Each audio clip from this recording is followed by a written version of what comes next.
Good afternoon, everyone. Welcome to this Monday's Wealth Creation Show, and we are continuing our mini series with part three of the three-part series in happiness and prosperity.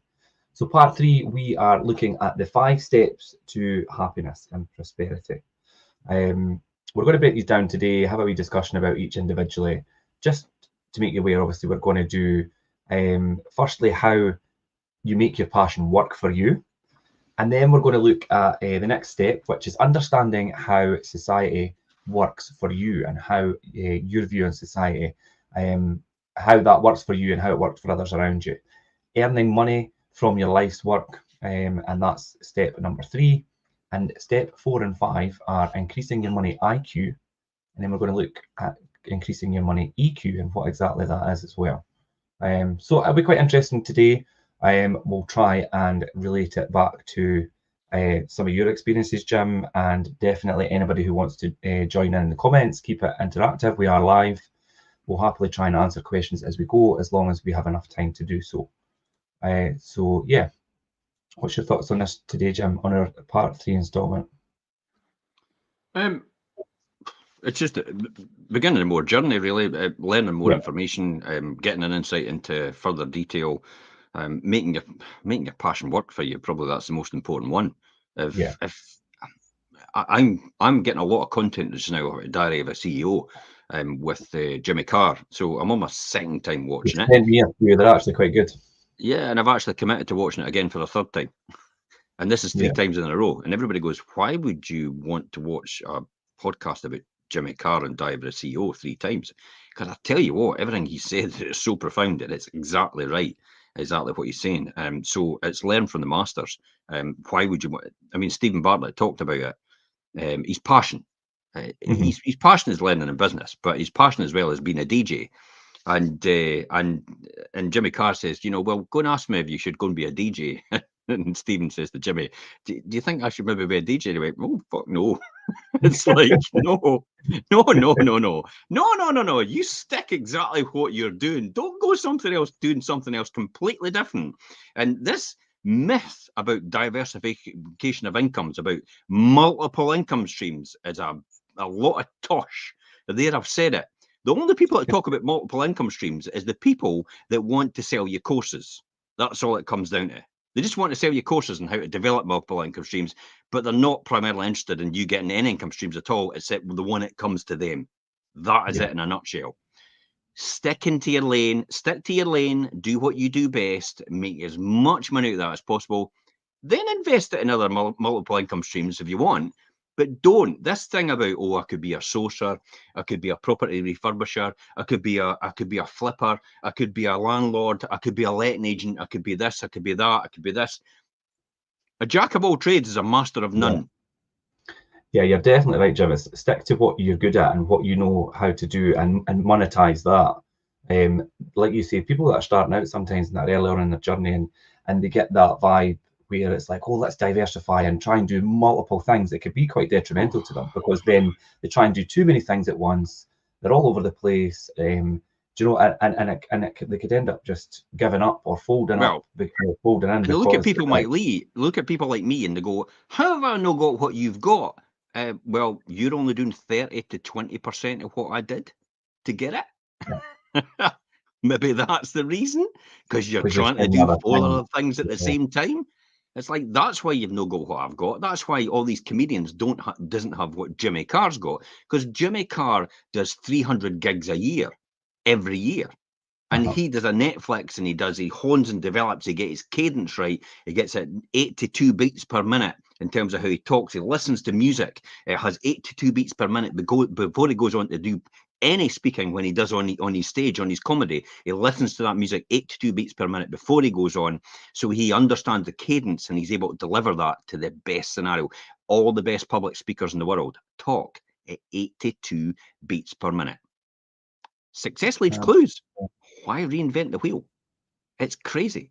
And that's what he talks about. It's about being a master in what you're doing and being the best available, and actually committing 100% of your time to doing that. I'm not a letting agent, and I never will be, and I never want to be. That's you. Yeah. I'm an estate agent. I'm damn good at it. Probably one of the best. In fact, we're fourth time #1 estate agent in Scotland at the Estes, which is the Oscars of the estate agency world. But I'm also an investor. But that's the side hustle. And I don't get involved in that. Yeah. You do that for me. So Yeah. I stick to my knitting. Yeah, And the one thing I was always talked about, and the one thing was delivered to me every single time from Keith Cunningham, Rich Dad of Rich Dad Poor Dad. Not Kiyosaki, he wrote the book, but it was about Keith Cunningham. He was Rich Dad. Well, Keith Cunningham says, do you eat your own cooking? Stick to your knitting and eat your own cooking. And that's when you'll know if somebody does that, stick to their knitting and they eat their own cooking. In other words, that they're doing what they're saying, what they're trying to teach, they're actually doing it themselves and they're being successful at it, then that's when you can tell someone else how to do it.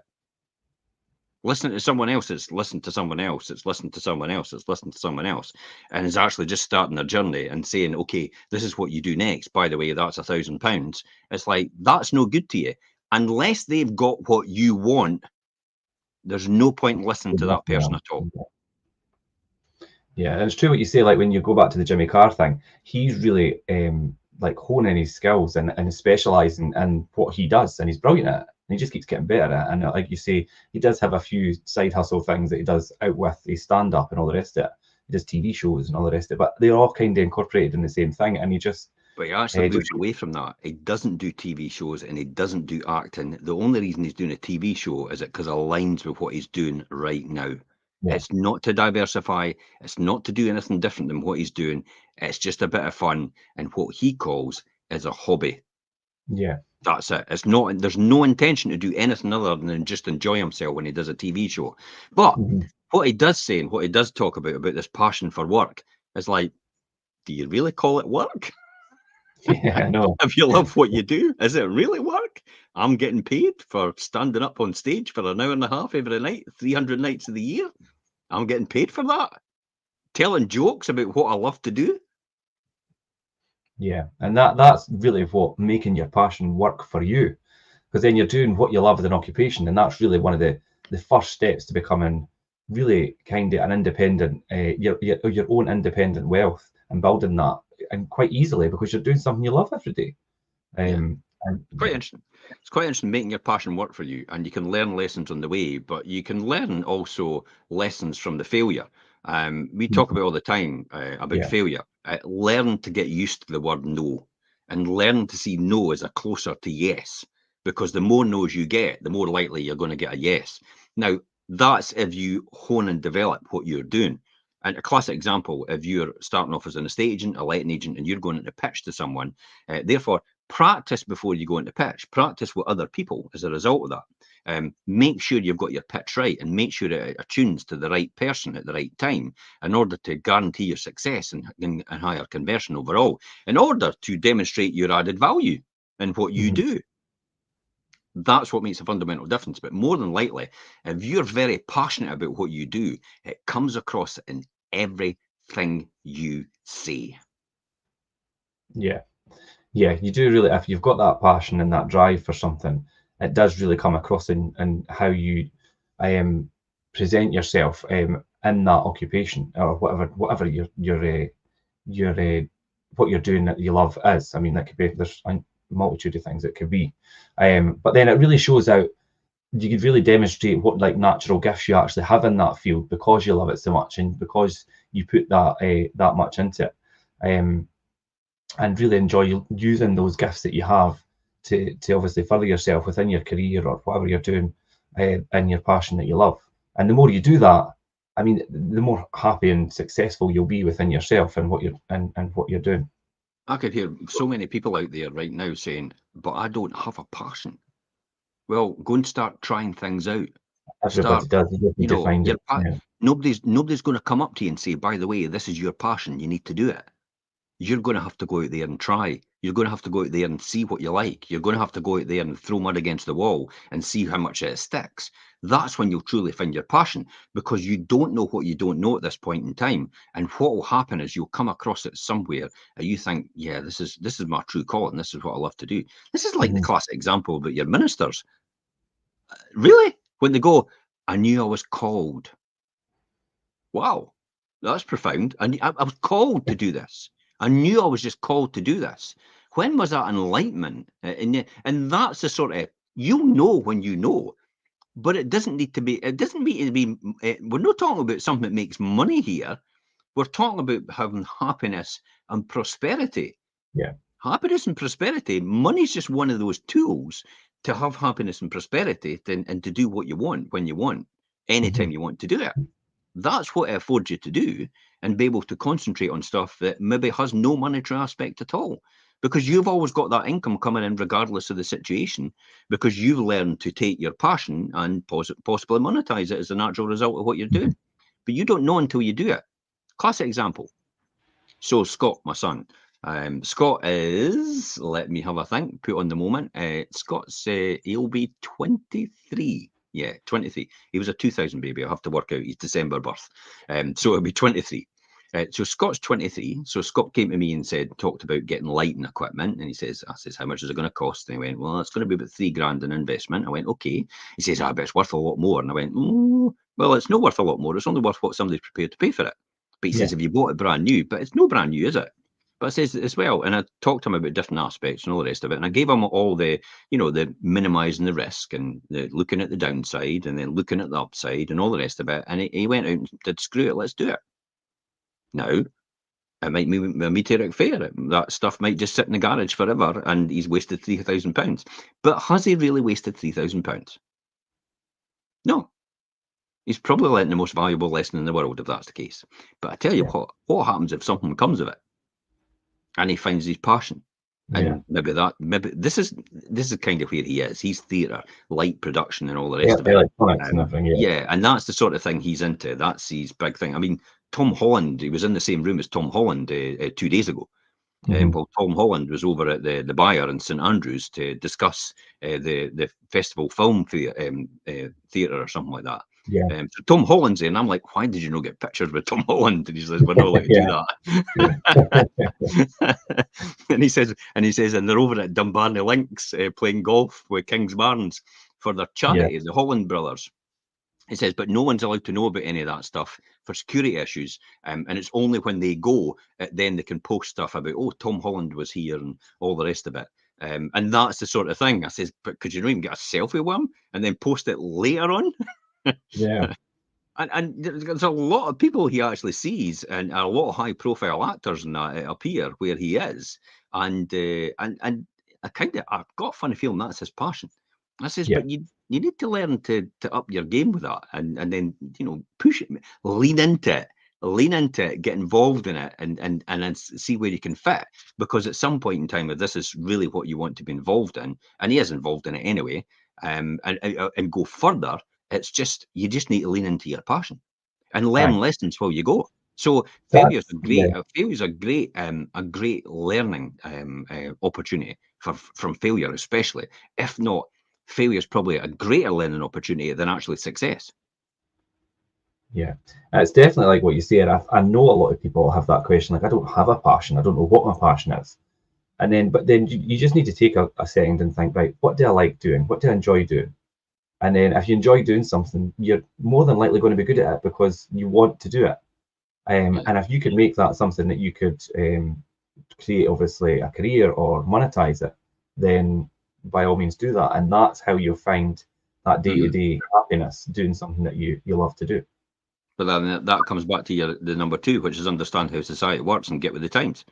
Yeah. So it's taking what you know and what you're passionate about and actually understanding how that fits into society and how you could become a producer and they become a consumer. And the object of producer's exercise is to produce something or a service or a product that someone else wants to consume. And that's the name of the game. Become a producer in some shape or form. Now, everybody could become a producer in some shape or form with their passion, no matter what it is. Oh, but I just work for someone else. Well, surely you've got end customers. Surely you've got people you actually have to deal with, and you have to relay that information to them. You're not an island in your own right in this system. Therefore, you're a producer for someone else who consumes whatever it is you produce for them. That's the object of the exercise. So it's understanding how that all fits in. I always liken it as a business, and I look at it as a gearbox. you could look at it as a car actually, but in the gearbox itself, and each entity and each business and in each division in the business, everybody's got that gearbox, and everybody's a cog in that gearbox, and you have to make sure that what you're doing actually fits in to that cog, so they all rotate round each other and they all run efficiently, and then the car moves forward as a natural result of that, and the business moves forward as a natural result of that as well. So when you're just a cog in the beginning, you know how difficult it is to cycle a bike and go any faster if you've only got one cog. Yeah. Well, there you go. That's what it's like when you first start out with your passion, what you're doing, and how to learn how to monetize it in some shape or form. So when you're like that, then you go, okay, I need to get another cog. Well, I need to get another me. I need to employ someone. I need to get somebody in as a VA, maybe a virtual assistant, or maybe a PA part-time, or somebody that works for me part-time on a maybe a 0 hours contract, because that maybe suits them, and that maybe suits you as well, because you're not really sure about the amount of activity it's going to have to go into what you're doing. You're just not quite sure at this point in time, and then further on down the line, you say, look, if it works out for you, full-time contract. And if we grow this business as a natural result, I mean, that's how you started, Richard Was. With me, I was the cog, and then you became the second cog, and then hey, we're moving faster now. And as we're getting more speed. And then it builds momentum for there, definitely. And that's exactly what you said. That's how you build momentum overall. Yeah, definitely. And I think times have changed a lot as well. I mean, obviously the way things are in today's world to what they used to be a long time ago are completely different.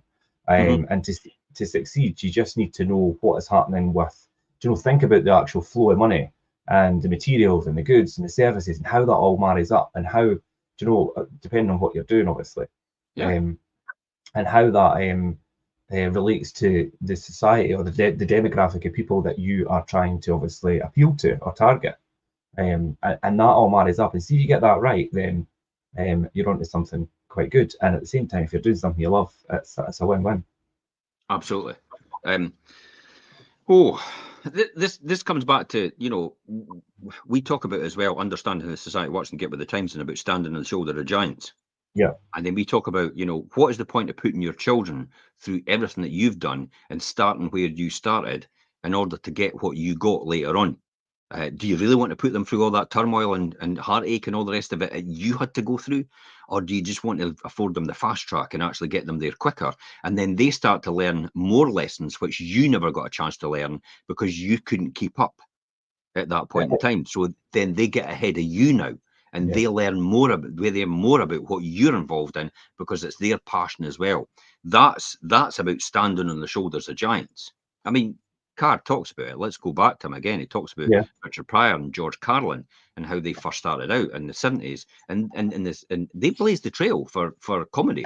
There was no such thing as, a full-time job where a comedian would stand on a stage to thousands of people and for 1.5 hours deliver, a set where we would laugh constantly all the time. But Carlin and Pryor did that in the very beginning, and they set that template overall for everybody else to follow. And then the next guy that came after that was Chris Rock. Chris Rock got down to a perfect opportunity where he actually, everything comes down to analytical. And it's kind of like, here's a classic example of how society works. If you're going to work it, let's look at it like you go to the opticians, okay? Yeah. And then you've got a consumer in front of you. That's you. And the optician goes, can you see properly with that? No. Let's try that one then. Let's try that one. Let's try that one. That one works. Yeah, okay, that's perfect. We'll take a note of that. That one works. What about this? What about that? What about this? What about that? That one works. We'll take a note of that. What about this? What about that? What about this? What about it? See the trial and error thing? Yeah.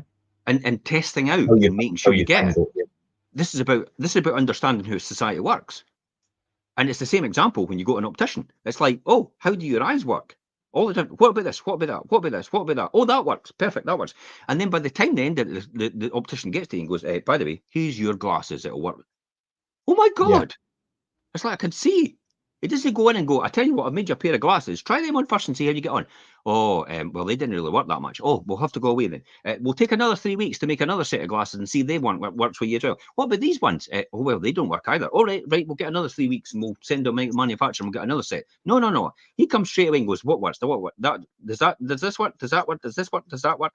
And then he works out exactly what, or he or she, by the way, I've got to be, you can't be sexist here. That person works out exactly what you need and how you need to do it, and that's a real analogy of how you should be looking at how society works.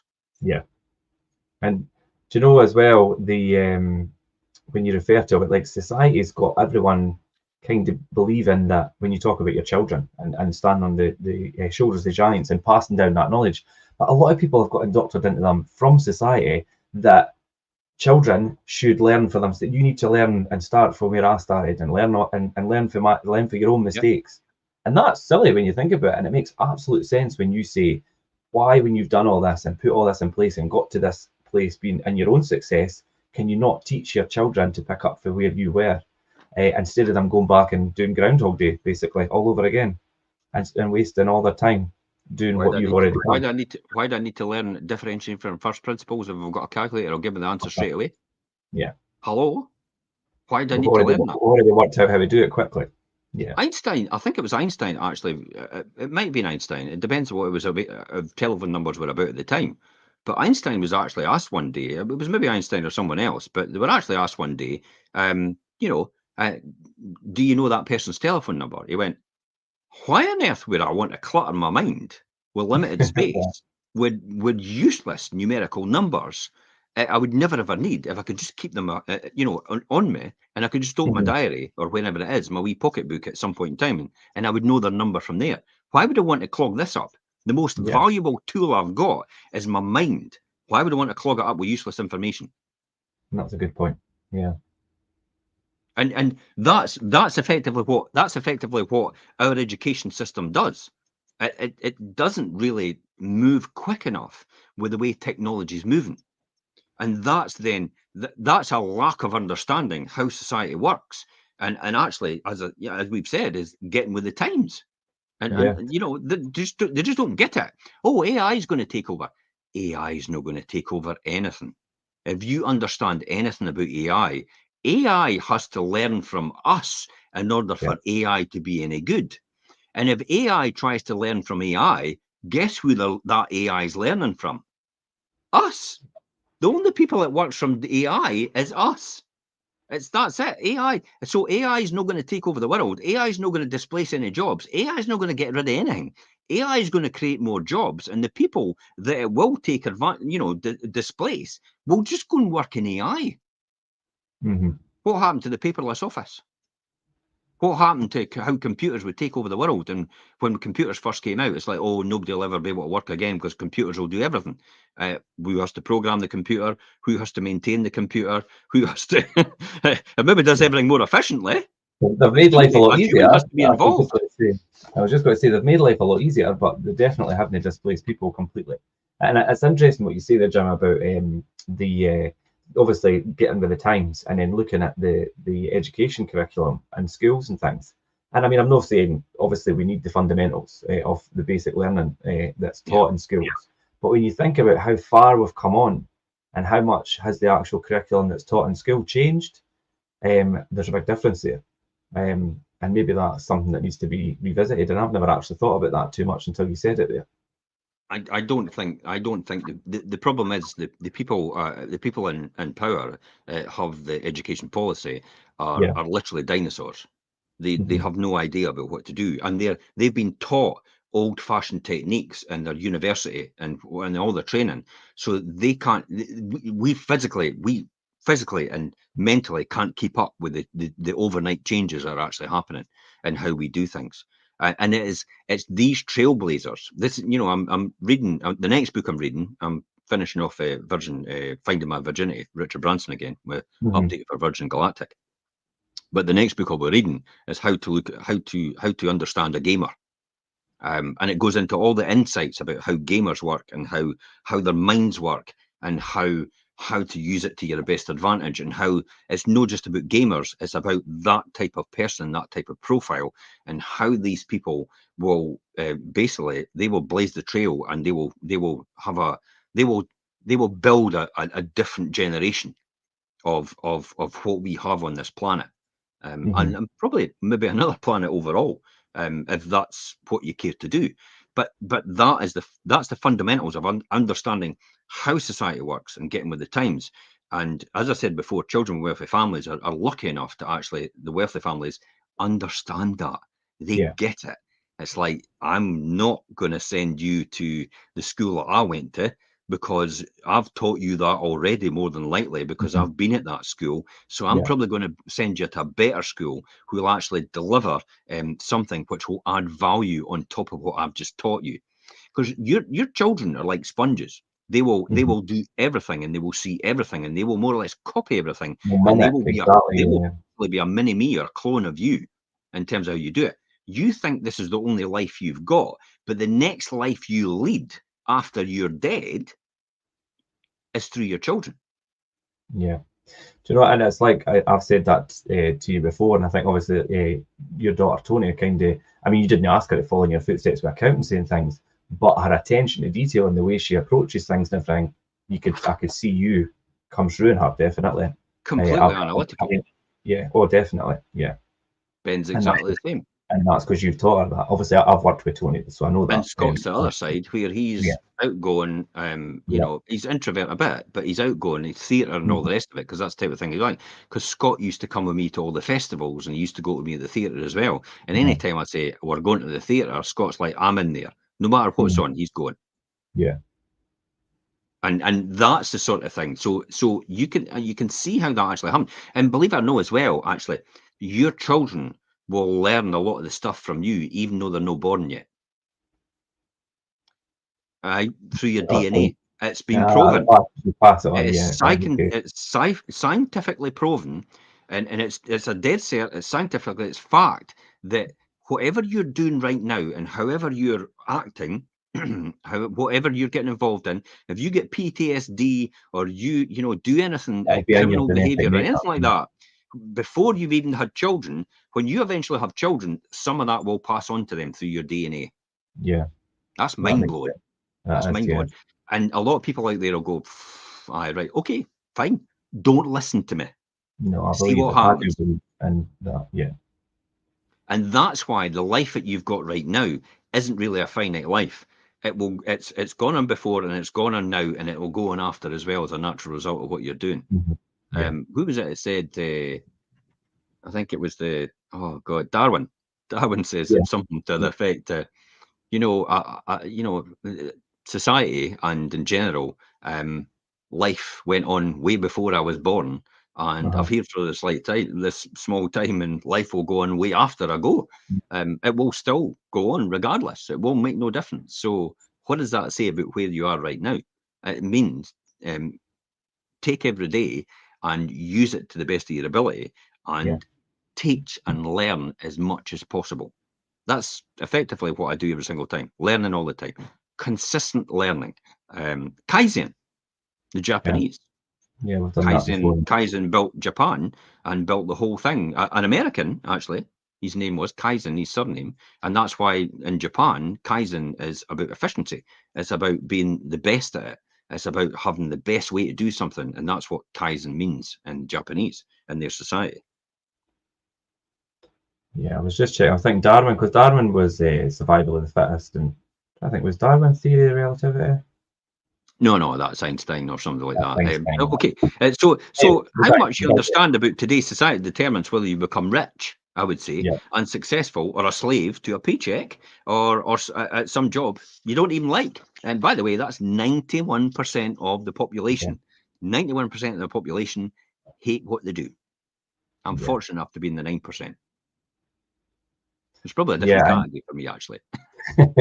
Probably. I love what I do. There's probably a smaller percentage that represents the category for you, Jim. But yeah, and then as we move on to the next part, and number 3, and it's earning money from your life work, and obviously we speak about doing things that you love and finding that passion. But finding your life work is only half of the battle.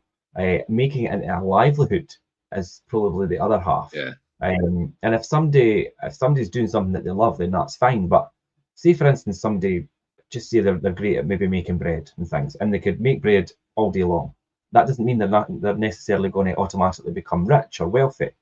And earning their wealth requires a system behind that So if you're really good at something, that's fine, but you need to have a business model behind that Yeah. to This promote. comes And back to the that, swinger hammer. yes, This goes back to the swinger hammer mentality, Richard.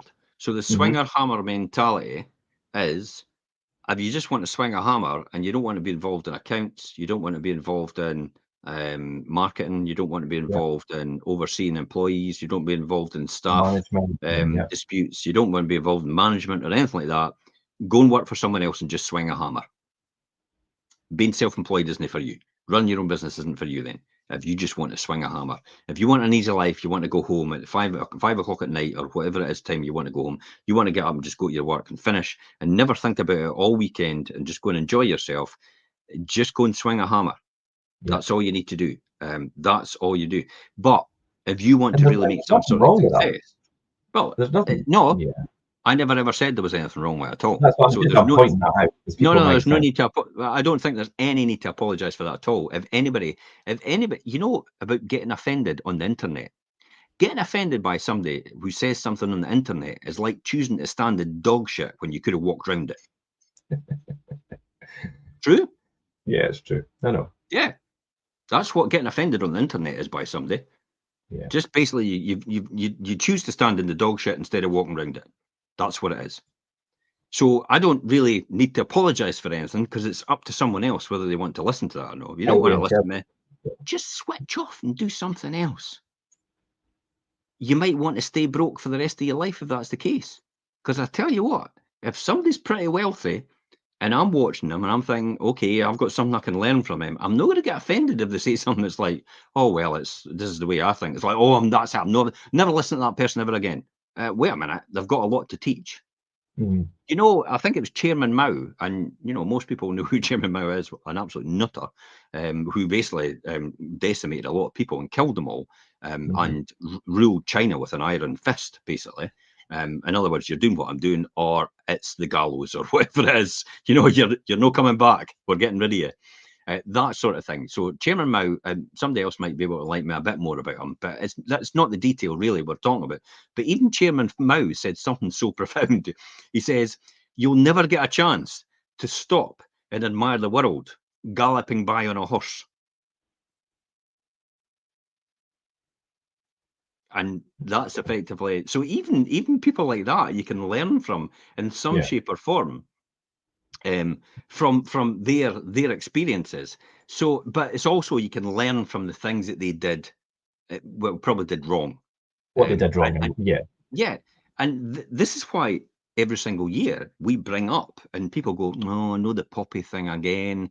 No, the remember the war. Is it no about time we finished all this because it was all these years ago?" No, the reason it's brought up every single time is to teach the next generations that war does not pay. No. Yeah. War does not benefit anybody. You know, nations wage war and people pay the price. But war does not benefit to anybody. Oh, I've got everything you've got. Okay. And then how are you going to establish any e-commerce? Look at the classic example when you looked at I can't remember, it was the Mel Gibson film where he did the Americans in the Civil War and they were fighting the British. No, it was the Civil War. They were fighting the British, the Redcoats and the Americans when they were for independence. Right, okay. Well, yes, a fantastic film. But the commander in charge in the British Army actually said at one point in time to one of his generals, "Are you an idiot or something? Do you realise we've got to establish commerce with people when we take over America, when we finally get through this?" And this is the thing about Russia. It's like you're bombing them. You're bombing them to buggery. It's like, do you realise you've got to try and establish commerce with these people when you're finished? That ain't going to happen, is it? Yeah. There you go. It's The Patriot. Gary's just chipped in. The Patriot. Yeah, absolutely. It's a fantastic film. A lot of lessons in that film. Definitely. If you're watching the Mel Gibson, The Patriot, there's a lot of lessons in there that you could learn. And I love these type of films. I will watch these films several times because of the lessons that you can learn through the stories that they tell. See how that is? How it's all about stories. Yeah. Diary of a CEO is just all about stories. It's stories of people sharing their story. Have either been extremely successful or people that have been an extreme failure and they've lost everything. And it's the lessons that you learn from these people. It will allow you to then put your beliefs into practice and allow you to either succeed or fail as a natural result of that. or of implementing or not implementing something that they've maybe done or not done, and actually learning from their lesson. I'm a big fan, as I said before. This is all about watching the person jumping the hurdles. If you want to be the best hurdle jumper in the world, you watch the people that are the best in the world first, and you analyze exactly what they do, where their foot goes at certain points in times, and then you start trial and erroring it yourself, but you learn from them first.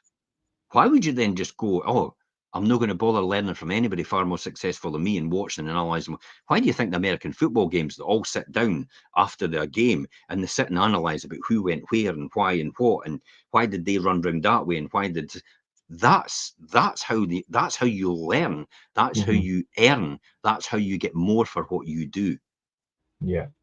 Yeah, and like you say, Jim, obviously earning the money from your life work, it does revolve around a good business model and things. But like we just says, if some people want to be just the general labourer or worker and the 9-to-5 thing, they're such a big part of that machine and that cog for people to be able to build a good business model. Yeah, I mean, I need these people. I need people to literally wash my car. Yeah, it's like the camper van. I've got the guy coming out, and it's like, that's going to cost you 600 quid to get all that done. It's like, okay, get it done. It's like, and there was a day I would go, sorry, what? But now it's like, my God, I know what you're needing to do to this. This is a whole day on this. This is silicon, to make sure that you've got a proper coating on this to make sure it doesn't decay at all. Yeah, okay, go and do it. Because I know what it's going to cost me to do it. It's going to be more than 600 quid. Yeah. Because I know what my time's worth. Yeah. So it's like, fill your boots, go and you do it. And you appreciate that that's what they specialise in, and they know how to do that. You don't have to worry about it. It doesn't take you away from what you're doing. Yeah, and it's all about having that good business model in all these different fields, and they'll all marry up. And like you say, a good business model does really have, like, it includes developing the market and the skills and finding new ways to appeal and please your customers and your customer base, and taking advantage of the internet to reach a wider population, Jim. Is that what we're doing right now? Yeah, I was going to say, look what we're doing right now. Oh, but nobody knows about me. Flipping heck. Get on and start talking about your business. But don't talk about your business. Teach other people how to do what you're doing. Because I'll guarantee you, they can't do what you're doing. So, but who do you think they think is the most skilled person at doing what you do? Hello? The person that's talking about it, yeah. The person that's talking about it all the time. Because every time you're talking and teaching somebody else, you're demonstrating clearly to them that, wow, you've got a knowledge and expertise in this straight away. I know exactly where to come when I've got a problem or an issue with whatever it is you're doing or you're teaching at this point in time. Because they're not going to do it. Nobody. How many hours in the day do you think people are just got loads of hours in the day? They think, I tell you what, I'm going to start a property. I'm going to start a property business. I'm going to start a letting agency. I'm going to start an estate agency. I'm going to be a photographer. And it's like, okay, give up your job then. Oh, well, I can't afford to give up my job. Well, there you go. You're not going to be doing it, are you? But I tell you what, you'll know damn fine who to come to when you're ready to get involved, or you're needing to sell your house, or you're needing to get your house let, or you're needing to get advice on something, or you're needing to go on a training course on a specialist aspect about something. You know the person you're going to come to as a result of that. Yeah. Every single time. Everybody knows their specialist. And it's about occupying that wee bit in somebody's mind and becoming the disruptor. And actually getting access, because remember, this can only hold so much information. So if you can push yourself into there while pushing someone else out at the same time, you've now occupied their mind as the person to go to every single time. You're never going to win that argument with everybody. You're only going to have your dedicated people and your loyal followers that are going to follow you as a natural result of that. But I'm no after 1,000 people that just like me. I'm after 100 people that love what I do and endorse me. Fans. That's what, because I'm a fan with somebody else. There's other people, Diary of a CEO, Stephen Bartlett, I'm a fan. It's like, that's the type of people you want, because all they do is talk about you every single time. Yeah. And it's interesting you say about, obviously, there's only so much knowledge that could be kept in here. And this is exactly what the Wealth Creation Show is about. It is very educational, but it's a big bank of knowledge as well. That's obviously content that's created and kept for not just us, but for everybody that watches. And but also we do other shows as well, and like you say, it's demonstrating our knowledge, and it's pinning our colours to the mast as well, because we're like, well, do you know, we're putting it out there, and saying it rather than, do you know, hiding behind anything. And it's like, this is what we do, and this is how we do it. Nobody knows about my business. How many people have you told about it? Well, I told my mum. Honestly, that's what happens. I talk about and think about it all the time. But who else knows about it then? Only you. Why do you think nobody's ringing your? Why do you think nobody's ringing your phone? Nobody's contacting you. Nobody's messaging you or anything like that.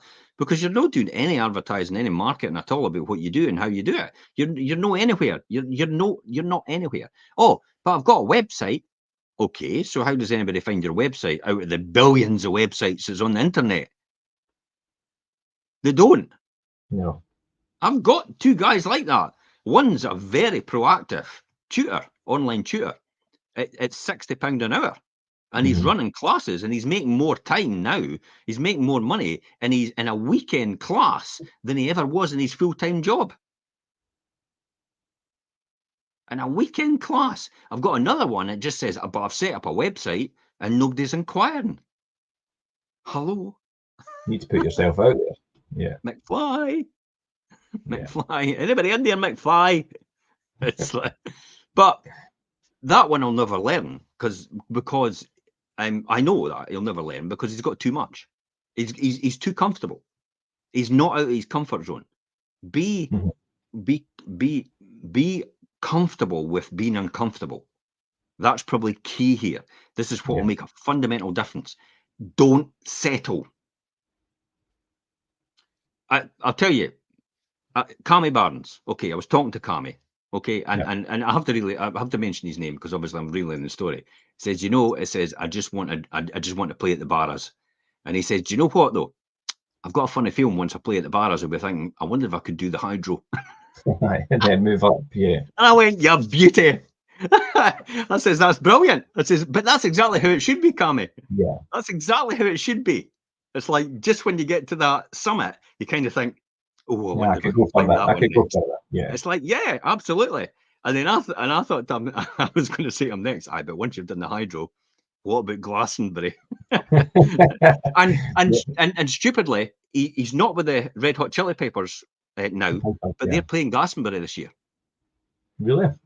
If I was him, I'd be back on my old mates and go, any chance I could do a couple of songs for you, and just play Glastonbury. And I wouldn't care if it was for free. Yeah, it's like the publicity that you would get out of that would be unbelievable. You're on BBC iPlayer forever, and you're on YouTube forever, and you're always there, and everybody knows you because you've been on Britain's Got Talent, and you've done all these gigs, and you've done 20 years at this, and you've grafted. This is the 20-year rule. To be at the pinnacle of your career, I've got a sneaking suspicion. I'm now beginning to realise it takes people 20 years in the business to do that, to be the top of what they do.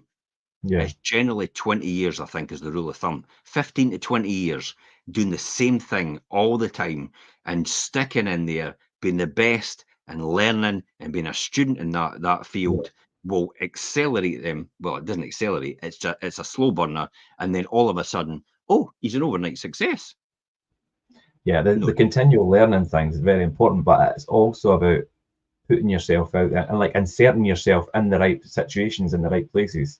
To obviously, like you're saying, if he's got the opportunity to maybe go back to his old mates and be at Glastonbury, definitely put yourself in that.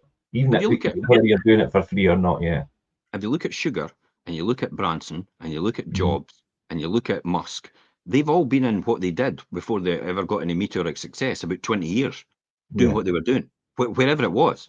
I mean, you know, Wozniak and Jobs started out Atari as just game developers for Atari.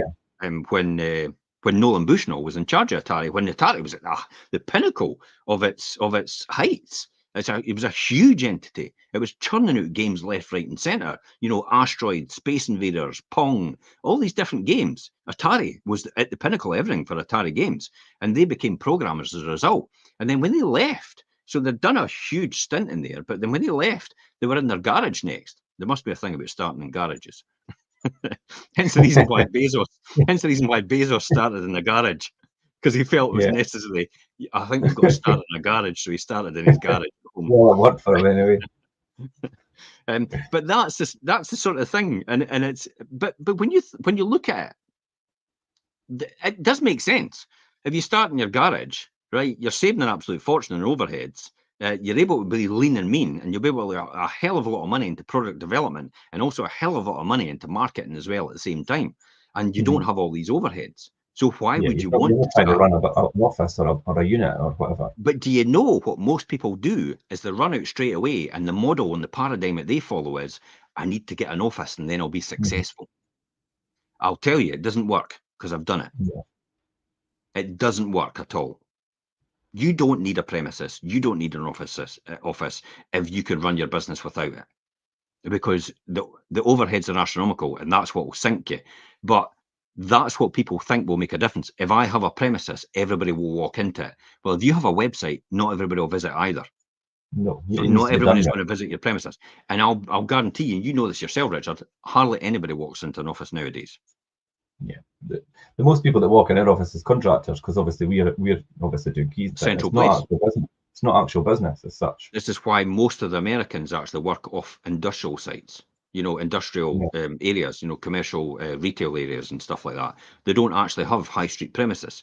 They just have the industrial, typical site like Whitehall Industrial Estate, or like Leavenmouth, the Thompson Docks development, stuff like that. Thompson House. They work out of there because that's all you need. If you're good at what you do, everybody's going to look for you, and you just want to make sure that they could find you. That's the whole point.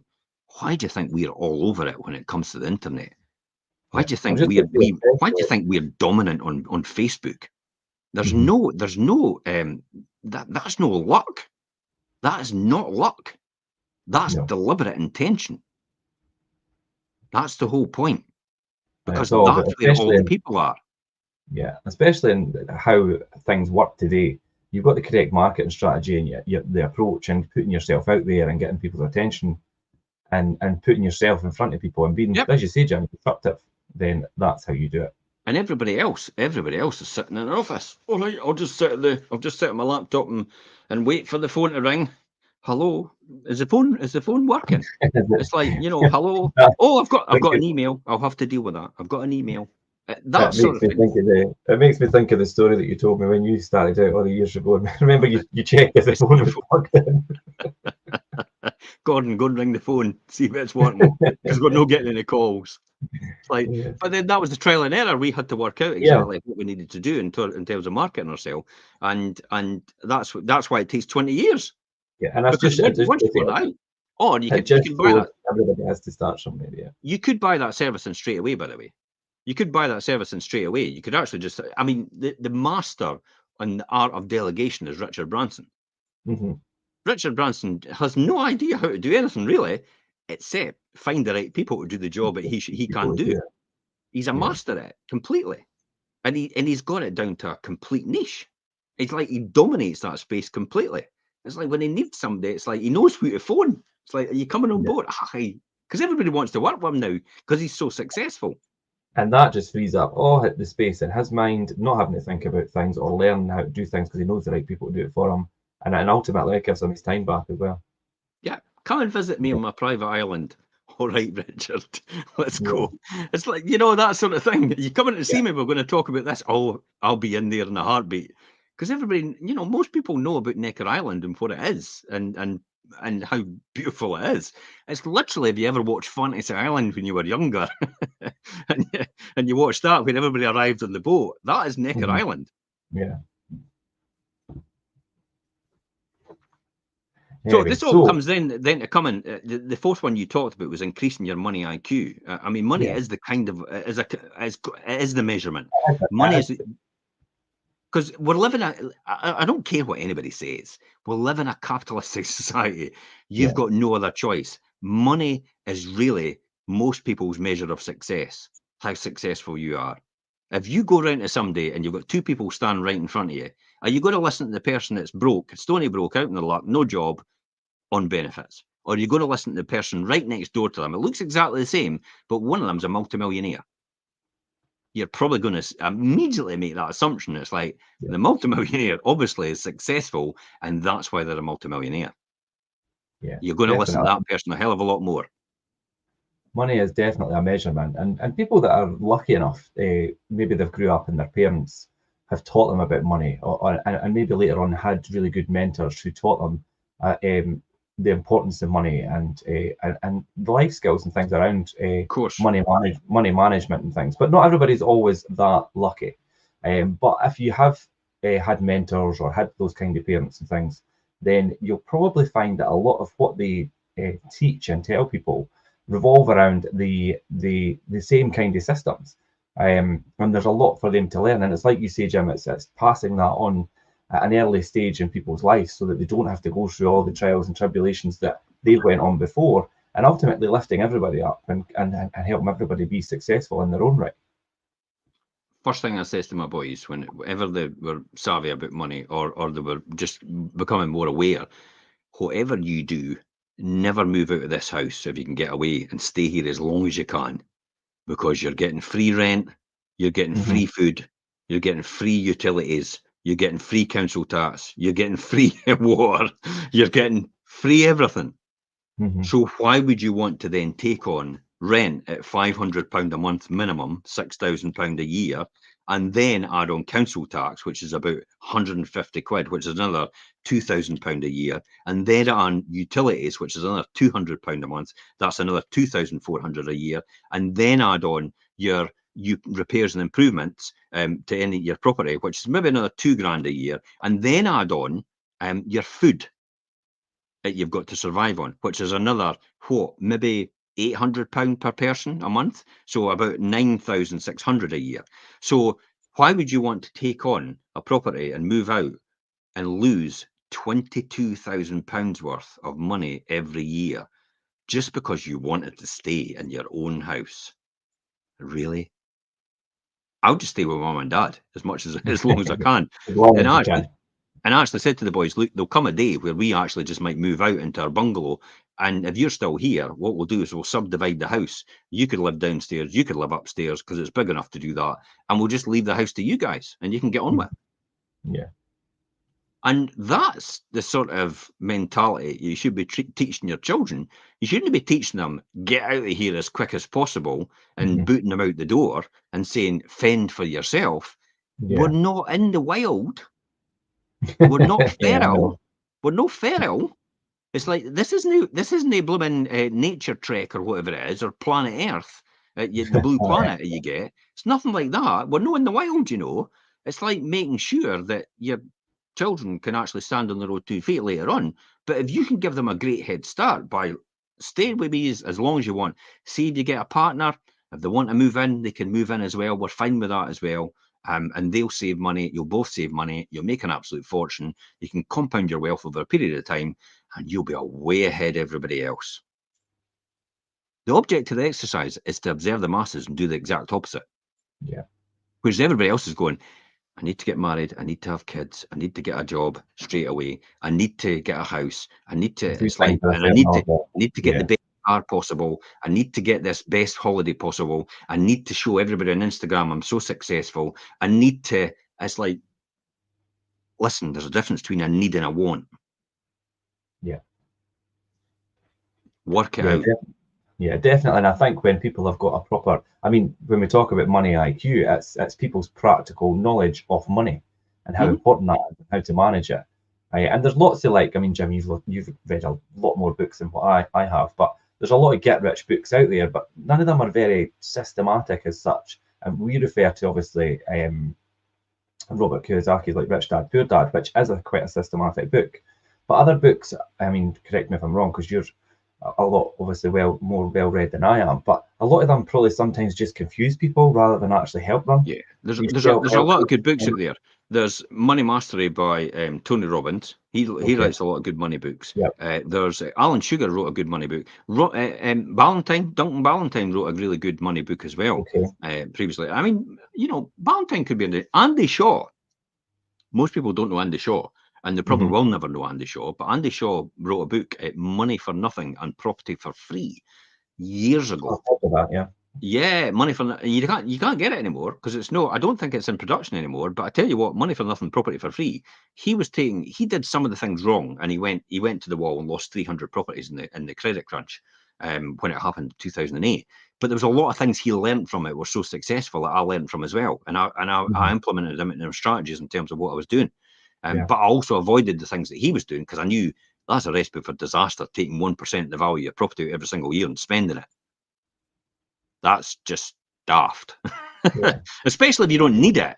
I mean, he was doing things like, let's get fitted for a Ferrari. And he was going away to the Ferrari factory in Italy and actually getting fitted for a Ferrari. And then him and his son driving his Ferrari back home from Italy. Aye, these sort of things. And it's like, Andy, you're off your head.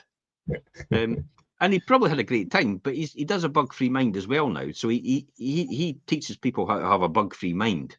And he's got massive amounts of lists. I mean, this guy has. If you wanted to know somebody about building lists and having data and having all that information, and you could sell to other people, and that's the most valuable commodity on this earth now. People's data. Yeah. Andy was one of the top in the world. He was number 2. He actually won like a car for having the second biggest lists in the world when there was a competition on. So that. This is an entrepreneurial guy. Originally, worked as a manufacturing double glazing. Him and his business partner, and then he thought, "What the hell am I doing all this for? I'm employing all these people, and I'm doing everything like that to actually make the same amount, if not less, money, and all the heartache than I would make in property working 1 day a week." Does that sound familiar? That? Yeah. Yes. Hello. What am I doing working 160 hours a week as a financial director if I could work 1.5 days a week and earn 6 times more? But yeah, but it's having, and then that's where it comes down to having that knowledge and that practical knowledge towards money, and that's having the belief. Yeah, and your money IQ. Yeah, it's the belief. It's a lot to do with belief. Yeah, definitely. Honestly, a lot to do with belief. It's like, I said, I'll mention it, and Tony will probably watch this maybe later on or something like that, or maybe our children will watch it if she's going to have children. But it's interesting because I said to Tony during the week, how would you like to come on with me for a week and every week, and we'll just sit with Laura and she'll go over it. And I spend 45 minutes with Laura, that, an hour, talking about where all the properties are, where the rents are, what's happening in the stock, and you'll probably earn more than you're actually earning a full-time job right now. And she went, oh, but that's going to be a lot of hassle, and it's will that mean I'll have to be involved in phoning people? And I went, whoa, this is 45 minutes a week. Do you think I phone people? It's like, I don't do anything that's it for 45 minutes a week. Strategizing, that is all I do. And I don't think she's realized that actually, I don't think she's got that tipping point. You know how it took me 3 years to leave my job? Because I just couldn't believe I could actually make more money leaving my job in 1.5 days a week than I was making in a full-time job as a financial director. It took me 3 years to get that, to understand that was possible. Well, that's where she is right now, I think. She's just like, she doesn't believe that. She thinks it's a typical example of it. There must be something more to this than actually just earning more than what I was just doing 45 minutes a week. No, there's no.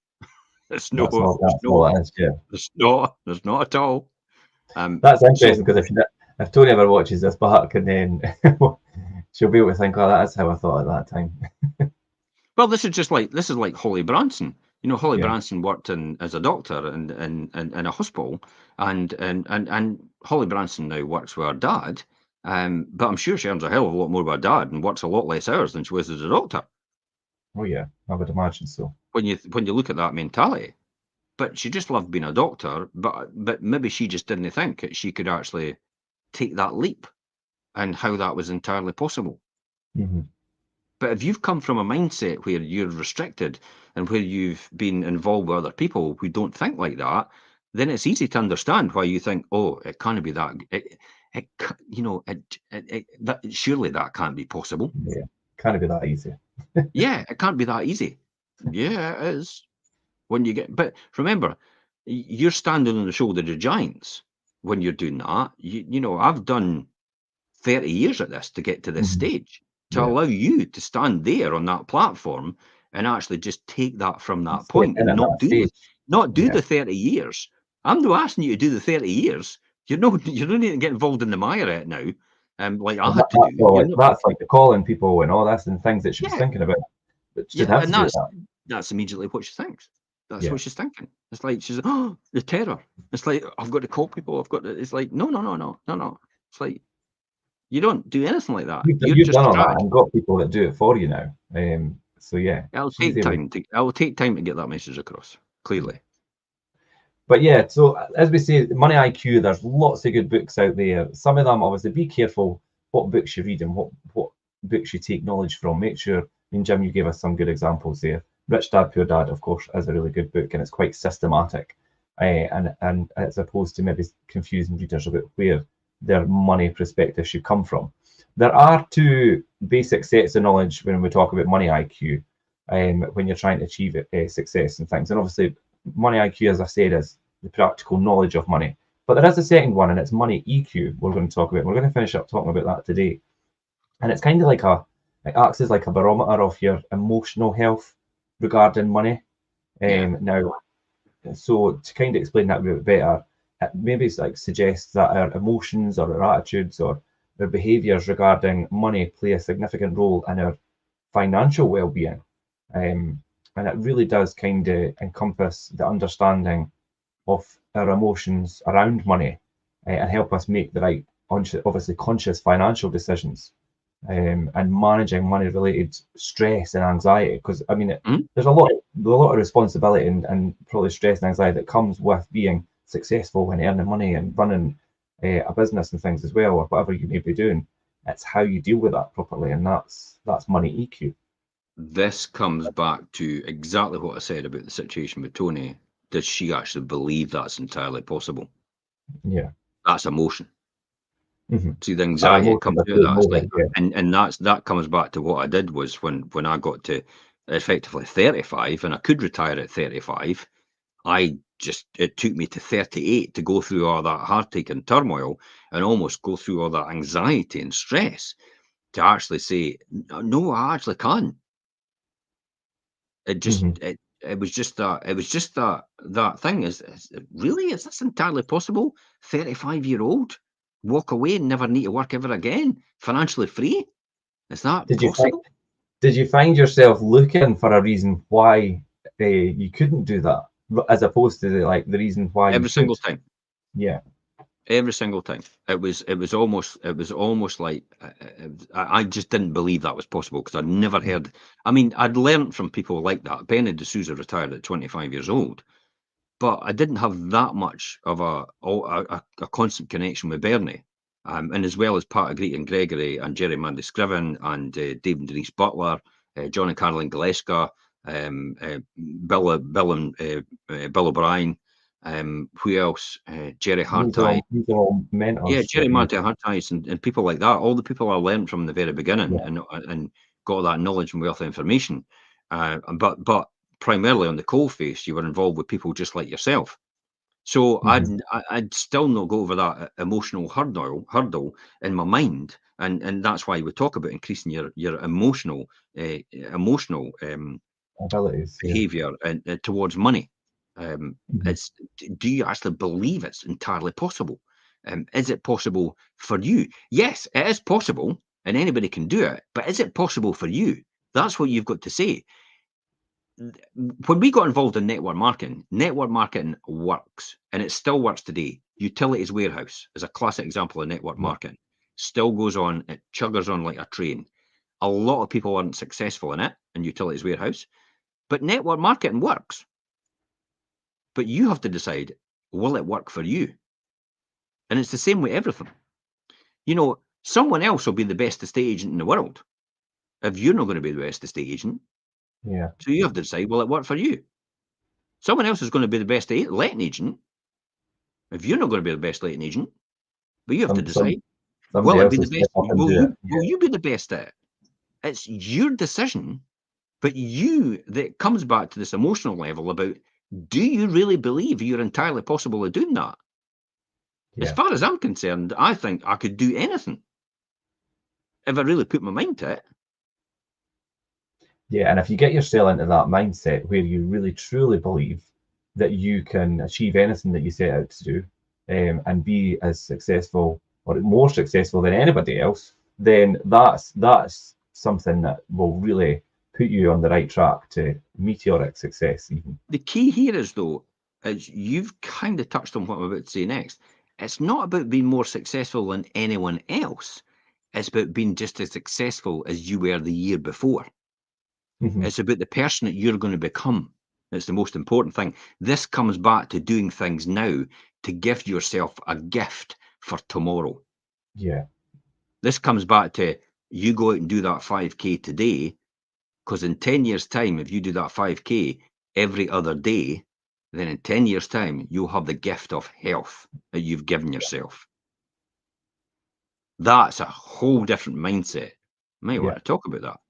You know, maybe that's next week's, but that's a whole different mindset. That means you've got to watch Jimmy Carr and take notes. I've already watched some of it. You sent me the link there. It's actually quite good. So. But when you see how profound he's become and how analytical he's become and how educated he's become, then you'll know straight away. I mean, Jimmy Carr apparently was a degree physics, but he doesn't want to be a physics teacher. No. You know, he doesn't want to teach physics. And this talks about sticking to your lane. Stick to what you're really good at. Stick to what you love doing best.